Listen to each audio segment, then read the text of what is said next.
Hello everyone and welcome back to the channel. I hope आप सभी स्वस्थ होंगे। तो जैसा कि अभी हम एक सीरीज़ चला रहे हैं जिसमें हम रैंक 1 और रैंक 2 की कॉपीज़ को साइड बाय साइड कंपेयर कर रहे हैं। अब ये कंपैरिजन क्यों बेहतर हो जाता है? क्योंकि सेम क्वेश्चन का आंसर किया इन दोनों ने, तो वो कहीं ना कहीं हमें बेटर इंसाइट देता है कि कैसे टॉपर्स आंसर करते हैं।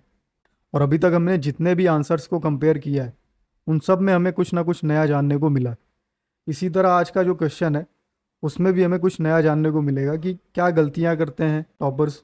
क्योंकि ऐसा नहीं है कि ये एग्जामिनेशन जो है वो मेंस एग्जामिनेशन से बहुत पहले हुआ हो और टॉपर्स के पास इम्प्रूवमेंट का कोई स्कोप हो। ये एग्जामिनेशन मेंस के एक महीने पहले के आसपास हुआ है, तो उससे हमें समझ में आता है कि इसी तरीके की परफॉर्मेंस जो है वो उनकी मेंस में भी रही होगी। तो कुछ बेसिक डिटेल्स मैं दे देता हूँ आपको, फिर हम जो है कंपैरिजन शुरू करते हैं। तो ये रैंक 1 है, आदित्य श्रीवास्तव। इनके मार्क्स आए थे 1099 और इनका थर्ड अटेम्प्ट था। वहीं पे रैंक 2 की बात करें तो ये अनिमेश प्रधान है। इनकी रैंक 2 आई थी और मार्क्स हैं 1076। इनका जो है फर्स्ट अटेम्प्ट था। और ये कुछ और बेसिक डिटेल्स हैं। ये 26 अगस्त 2023 को हुआ था एग्ज़ाम। जैसा कि आप देख सकते हो दोनों ने ही सेम डे एग्ज़ाम दिया था। एक ने दिल्ली सेंटर पे दिया है, दूसरे ने लखनऊ सेंटर पे दिया है। अब ये 26 अगस्त की डेट क्यों इंपॉर्टेंट हो जाती है? क्योंकि 15 सितंबर से मेंस स्टार्ट हुआ है 2023।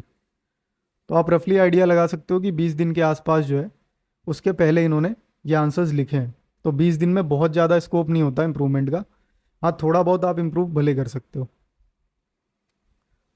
तो अब हम डायरेक्ट क्वेश्चन पे जंप करते हैं। ये स्टार्टिंग के दो क्वेश्चन हमने ऑलरेडी कंपेयर कर चुका है, तो मैं कहूँगा कि अगर आपने नहीं देखा है तो इनको भी देख लीजिए। इससे भी आपको कुछ ना कुछ बढ़िया इंसाइट मिलेगी। तो आज का क्वेश्चन ये है, ये जो है आदित्य श्रीवास्तव का है और ये अनिमेश प्रधान का है।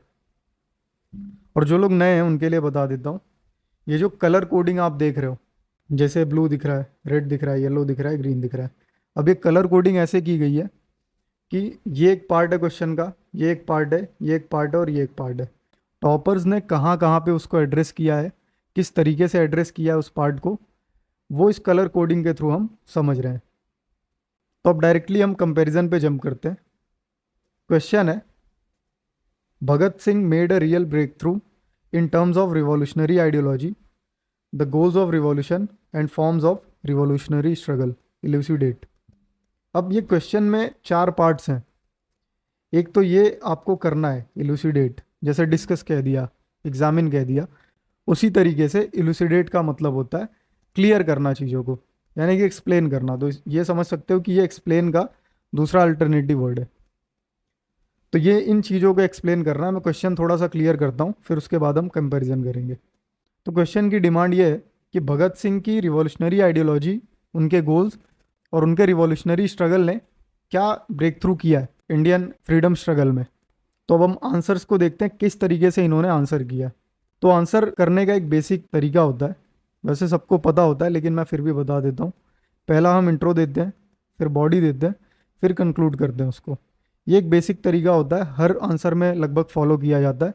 कुछ आंसर्स होते हैं जिसमें इस क्राइटेरिया को ना फॉलो करके हम कुछ और फॉलो करते हैं। जैसे अगर कंपैरिजन की बात कर दी जाए तो हम उसको टेबुलर फॉर्म में भी कर सकते हैं, बिना किसी इंट्रोडक्शन के डायरेक्टली हम उस पर जंप कर सकते हैं। लेकिन जनरल आइडिया कहूँ तो इंट्रो, बॉडी एंड कंक्लूजन, ये एक जनरल आइडिया होता है और इसी तरीके से मैक्सिमम क्वेश्चंस आंसर किए जाते हैं, जो कि हमें यहाँ भी फॉलो होता हुआ दिखेगा। तो आते हैं हम इंट्रो पे। इंट्रो आप देख सकते हो कि इन्होंने भगत सिंह की डिटेल्स दी हैं कि उनका जन्म कहाँ हुआ था और कब उनको जो है फांसी पे चढ़ाया गया था। एकदम बेसिक इंट्रो है, ना इसमें आपको कोई फैंसी वर्ड्स दिख रहे होंगे और ना ही कोई ऐसी एक्स्ट्रा ऑर्डिनरी इन्फॉर्मेशन होगी जो आप सोच रहे हो कि हमें इंट्रो में डालनी होती है। ये टॉपर्स की कॉपी है, ये आप मत भूलिए कि ये रैंक 1 की कॉपी है, ये किसी ऐसे रैंडम इंसान की कॉपी नहीं है। यहाँ पे इंट्रो की बात करें तो यहाँ पे इंट्रो हम देख सकते हैं कि इन्होंने नॉन कोऑपरेशन मूवमेंट की बात की है और चौरी चौरा की बात की है कि कैसे चौरी चौरा के बाद जो है रिवॉल्यूशनरी वॉइसेस जो है वो स्ट्रेंथन हुई है in the form of Bhagat Singh, और ये सबसे जो है लाउडेस्ट वॉइस थी। तो इन्होंने भी एक बेसिक इंट्रोडक्शन दिया है कि भगत सिंह जो है किस तरीके से उनका एक नाम था इंडियन फ्रीडम स्ट्रगल में पोस्ट चौरी चौरा। इंट्रो आप देख रहे हो, बेसिक सा है, कोई बहुत टेक्निकल नहीं है इसमें। अब हम बॉडी पे आते हैं। ये जो पार्ट था कि भगत सिंह के बारे में बात होनी है, ये येलो से यहाँ पे देखिए इन्होंने एड्रेस किया है। सिमिलर अगर यहाँ पे अगर मैं बात करूँ तो ये जो पार्ट है इन्होंने भी यहाँ पे एड्रेस किया है भगत सिंह के बारे में। दूसरा पार्ट है रिवॉल्यूशनरी आइडियोलॉजी। अब यहाँ पे देखिए ये हेडिंग डाली है इन्होंने कि कैसे उन्होंने जो है एक ब्रेक थ्रू लाया था। और सिमिलर यहाँ पे भी इन्होंने वही हेडिंग डाली है कि कैसे उन्होंने एक ब्रेक थ्रू लाया था। तो इसमें पहला पार्ट जो है वो रिवॉल्यूशनरी आइडियोलॉजी का, वो इन्होंने एड्रेस किया है। और इसमें ये बता रहे हैं देखिए कि किस तरीके से उनकी आइडियोलॉजी ने एक ब्रेक थ्रू लाया है। तो पहला देखिए, पहला पॉइंट ये प्रोपोगेंडा का देते हैं कि कैसे बॉम्बिंग जो उन्होंने की थी वो एक प्रोपोगेंडा का काम करती है। तो कोर्ट रूम को वो प्रोपोगेंडा बना रहे हैं कि कोर्ट रूम तक उनकी बातें पहुंच रही हैं। दूसरा इन्होंने बताया कि कैसे exploitation of man by man को उन्होंने सोशलिस्ट आइडियोलॉजी से कम करने की बात कही है या ख़त्म करने की बात कही है। तो ये उनके रिवॉल्यूशनरी आइडियोलॉजी की बात करते हैं। यहाँ पे अगर बात करें तो यहाँ पे देखिए इन्होंने आइडियाज़ की बात की है, लेकिन कहीं ना कहीं उस तरीके से एड्रेस नहीं कर पाए हैं जिस तरीके से आदित्य श्रीवास्तव ने किया। यहाँ पे हम क्लियरली देख सकते हैं कि इन्होंने जो है बात कही है कि वेपन्स का यूज़ किया उन्होंने और वॉयलेंस का यूज़ किया इंडिया को फ्री कराने के लिए। ये कहीं ना कहीं एक ठीक पॉइंट है कि चलिए ठीक है, वेपन्स का यूज़ करके इस आइडियोलॉजी को उन्होंने पुश किया है कि वॉयलेंस के थ्रू इंडिया को हम फ्रीडम दिलाएंगे। सेकेंड अगर इनका पॉइंट देखें तो ये कहते हैं कि कम्युनिस्ट आइडियोलॉजी को फॉलो किया है उन्होंने और वही सोशलिस्टिक प्रिंसिपल की बात कही है जो यहाँ पे हमें इनके भी पॉइंट्स में देखने को मिला है। लेकिन अगर क्लियर बात करूँ मैं तो इनका पॉइंट ज़्यादा सेंस बनाता है इस वाले पॉइंट से। इन्होंने क्लियरली बताया कि कैसे कोर्ट रूम को प्रोपेगेंडा की तरह यूज़ किया जा रहा है। ये उनकी आइडियोलॉजी का पार्ट है, एक रिवॉल्यूशनरी आइडियोलॉजी का। दूसरा, एक्सप्लॉयटेशन ख़त्म करने की बात करते हैं तो सोशलिस्ट आइडियोलॉजी ये यूज़ कर रहे हैं, ये भी उनकी आइडियोलॉजी का एक पार्ट है। लेकिन यहाँ पे अगर ये कहा जाए ना कि use of weapons and violence to free India, ये एक जनरल सा पॉइंट है और मैं कहूँगा कि इस तरीके के पॉइंट्स देने से बचना चाहिए। लेकिन फिर भी आप देख सकते हो कि इनकी रैंक 2 आई है। तो आप समझ सकते हो कि आपको आंसर्स बहुत एक्स्ट्रा ऑर्डिनरी नहीं बनाने। आप अगर जनरल भी आंसर कर रहे हो, बस ये है कि क्वेश्चन की डिमांड पूरी होनी चाहिए। अब सेकेंड पार्ट पे आएंगे। ये देखिए द गोल्स ऑफ रिवॉल्यूशन। तो यहाँ पे इन्होंने सेकेंड पार्ट को एड्रेस किया। यहाँ पे क्या बताते हैं गोल क्या था उनका। उनका गोल था कि socialist Republic of United states of India. पहला पॉइंट एकदम क्रिस्टल क्लियर है कि ये उनका गोल था। दूसरा पॉइंट इन्होंने क्या दिया यहाँ पे, use of barrel of gun for revolution initially इन्होंने गन्स वगैरह का यूज़ किया है रिवॉल्यूशन करने के लिए। तो एक तरीके से वॉयलेंस का यूज़ किया। ये कहीं ना कहीं गोल्स में ना कह के मैं रिवॉल्यूशनरी आइडियोलॉजी में ज़्यादा फिट बैठेगा, ये पॉइंट इस तरीके से देख सकते हैं। तो इसीलिए ये मैंने ब्लू से मार्क किया। इसके बाद later on adopted stand that only mass movement can be effective. तो ये भी कहीं ना कहीं रिवॉल्यूशनरी आइडियोलॉजी को ही रिप्रेजेंट करता है कि कैसे उनका जो है स्टैंड चेंज हो रहा है, कैसे उनकी आइडियोलॉजी जो है चेंज हो रही है कि वो मास मूवमेंट को इफेक्टिव बता रहे हैं। पहले जो उनका स्टैंड था कि हम वायलेंस के थ्रू ये फ्रीडम लेंगे, वो कहीं ना कहीं आगे चल के चेंज हो रहा है और वो मास मूवमेंट की तरफ जो है शिफ्ट हो रहे हैं। तो ये सेकंड पार्ट आप देख सकते हो जो गोल्स का पार्ट है, वो कहीं ना कहीं बेहतर तरीके से इन्होंने एड्रेस नहीं किया, लेकिन फिर भी इनकी रैंक 1 आई है। मैं ये बार बार इसलिए रिपीट कर रहा हूँ कि आप ये चीज़ समझिए कि आपको बहुत ही ज़्यादा कोई ऐसा आंसर नहीं लिखना है कि एग्जामिनर जो है आपसे एकदम ही इम्प्रेस हो जाए। आप क्वेश्चन की डिमांड को पूरा कर रहे हैं। आपके पास टाइम लिमिट होती है 7 से 8 मिनट मिलते हैं आपको। वर्ड लिमिट होती है 150 वर्ड्स की। 20 आंसर्स करने होते हैं आपको। बहुत ज़्यादा हेक्टिक हो जाता है। तो वैसे में आप ये सोचिए कि मैं बहुत ही अच्छा आंसर फ्रेम करूं तो वो पॉसिबल नहीं होता। आपको प्रैक्टिकल होकर आंसर करना चाहिए।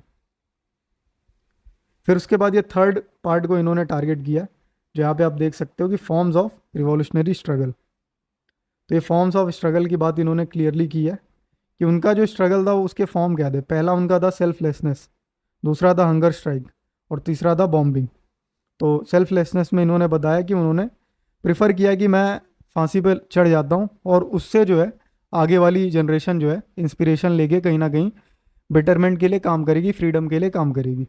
दूसरा हंगर स्ट्राइक की बात की है कि कैसे वो प्रिजनर्स के जो ट्रीटमेंट मिल रहा है उनको उसको इम्प्रूव करने के लिए हंगर स्ट्राइक पे जाते हैं। तो ये उनके स्ट्रगल की बात हो रही है। तीसरा जो है बॉम्बिंग की बात कर रहे हैं कि गन्स का ना यूज़ करके उन्होंने बॉम्बिंग भी की है। तो ये पॉइंट उतना खास तो नहीं लगा मुझे, लेकिन ठीक है, आप लिख सकते हो। तो आप ये भी देख सकते हो कि थर्ड पार्ट भी इन्होंने पहले पार्ट की तरह एड्रेस नहीं किया है। ये टॉपर का ही आंसर है। तो ये थर्ड पार्ट भी आप देख रहे हैं कि कंप्लीट हो गया। बात करते हैं हम अनिमेष प्रधान की। तो इनका देखिए फर्स्ट पार्ट तो यहाँ पे ये हुआ था, हमने देखा। सेकंड पार्ट में अगर बात करें तो ये सेकंड पार्ट इन्होंने यहाँ पे एड्रेस किया है। ये जो पॉइंट है ना, ये कहीं ना कहीं इस आंसर के लिए नहीं है, जनरल पॉइंट है, इसको नहीं यूज़ करते तो भी कोई दिक्कत नहीं होती। तो ये यूजलेस पॉइंट मैं कहूँगा यहाँ पे जो इन्होंने यूज़ किया, क्योंकि यहाँ पे ये क्या बात कर रहे हैं, वेलफेयर बेस्ड अप्रोच की बात कर रहे हैं कि कैसे यूथ को ट्रेन किया है कम्युनिटी वेलफेयर और डिज़ास्टर रिलीफ के लिए। तो इस पॉइंट को ना हम गोल में डाल सकते हैं और ना ही हम जो और पार्ट्स हैं जैसे रिवॉल्यूशनरी आइडियोलॉजी होगी उसमें भी नहीं डाल सकते। स्ट्रगल में डाल सकते हैं हम कि रिवॉल्यूशनरी स्ट्रगल है, इसको स्ट्रगल के पार्ट में हम मेंशन कर सकते हैं। लेकिन अगर इन्होंने ये प्रॉपर हेडिंग के साथ यहाँ पे मेंशन किया होता कि ये जो स्ट्रगल की बात हो रही है, रिवॉल्यूशनरी स्ट्रगल की बात हो रही है, और यहाँ पे ये मेंशन करते तो ज़्यादा बेहतर होता। इनकी ये पोजीशनिंग देखिए गलत हो गई है, तो ये पॉइंट हमें यूजलेस लग रहा है।